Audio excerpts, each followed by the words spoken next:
So $100,000 Bitcoin is now normalized, okay? So now you, as the sophisticated high net worth individual that you are, staying safe in your bonds, in your 60-40 portfolio, listening to a financial advisor, maybe not, keeping it simple but sophisticated, or maybe you own a business, that was your path to wealth, stay away from stocks. Maybe you're into real estate, stay away from stocks, stay away from everything else, right?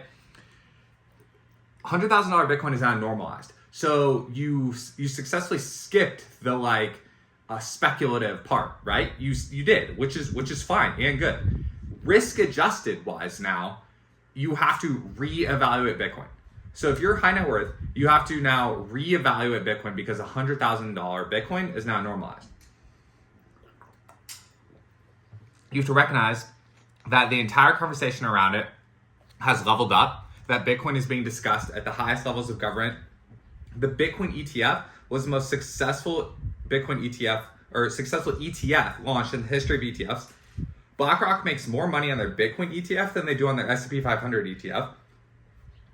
The volatility around Bitcoin is being seen, the momentum around volatility being seen as a good thing in Bitcoin is becoming more and more apparent. Like more and more people are getting good at talking about that. And so you skipping the run from 0 to 100,000 because it was too volatile or too speculative, didn't fit your thesis, too small, too fringe show, didn't have regulatory clarity. All fine, all fine and good. And I've talked to thousands of Bitcoiners. I've talked to thousands of Bitcoiners. I worked at the credit union straight out of college. Before I worked for Bitcoin startups. Had a decent a short TradFi career is what I'm trying to say. And I think a lot of Bitcoiners in the run from 0 to 100,000 it was just very combative, right? It's very combative between kind of the old style mindset and the new style mindset, right? And now you're seeing both mindsets kind of converge in this reality around Bitcoin is a sizable macro asset now, but still kind of small, right? And still kind of misunderstood. It's it's honestly right on at a great place for you to take another look at it. Because again, you can hang your hat on, you didn't miss 0 to 100,000. You on purpose put it in a different bucket of too speculative, no regulatory clarity, not sure it's going to make it, too confusing, FTX hacks, sounds scammy, crypto seems weird, whatever that stuff was, a lot of that was justified. And I think a lot of Bitcoiners or a lot of people that made their money with Bitcoin I'm stereotyping, but didn't grow up with money, okay? And so they didn't understand how you think.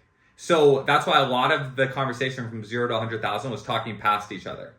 But now, I think a lot of people that made their money with Bitcoin have grown up and have gotten the reality of what it's like to do estate planning, think about their future, have kids, they've gotten a little bit of taste of that. And so my empathy for high net worth individuals that built their wealth a different way has increased. It's increased as the Bitcoin momentum has increased as well. And so now I think it's a really great time to reevaluate what you think about Bitcoin if you skipped out on that. And here's the broad things. 21 million hard cap, fully different from every single other currency, every single other stock, every single other commodity. There is no public founder. There is no board of directors. There's no board of governors that can issue more shares. There's no earnings that have to hit in order for the value proposition to work out. There's nothing. It sits there and releases on a set schedule, and the whole world is just volatile around it. It's most successful open source software in the world, and just sits there and does its thing and does its thing. With all the competing interests, it just sits there. It's rock steady. Okay, so that's the value proposition.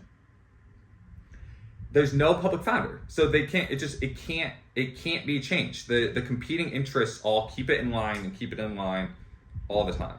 All right, and then so 21 million.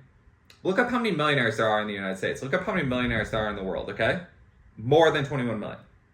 And then when you look at it of where a lot of corporations have already stacked a lot of Bitcoin, a lot of countries have already stacked a lot of Bitcoin, the number that I submit to people is 0.21.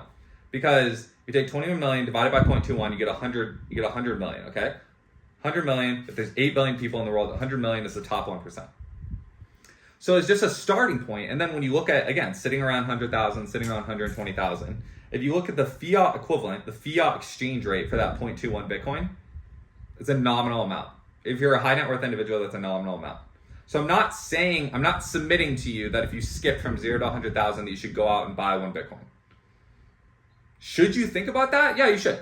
Like, you should think about that. If you're interested in continuing to be a high net worth individual in the future, continuing to have something that is like, consensus is building that Bitcoin is the number one way to like protect yourself against fiat money debasement and fiat money dilution. The whole story of like fiat money dilution is told more openly now. All asset owners have known like that inflation is what's driving up like their prices and what creates the wealth gap. But very, very seriously, I think that story of like money printing is more widely told like now than ever before. Bitcoin's fully different from other crypto, again, because there is no founder and the supply cannot be messed with different standards of whatever the other crypto protocol is. So again, maybe on the road from 0 to 100,000, you didn't speculate on Bitcoin, but you were speculating on other crypto, okay?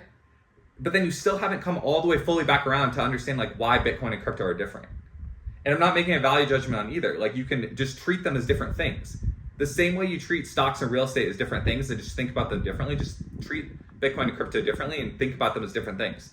Crypto needs to be valued a lot more based on kind of its feature set. It's a lot more like startup investing or seed investing or like penny stock investing than it is about like Bitcoin has a real shot at becoming the next world reserve currency.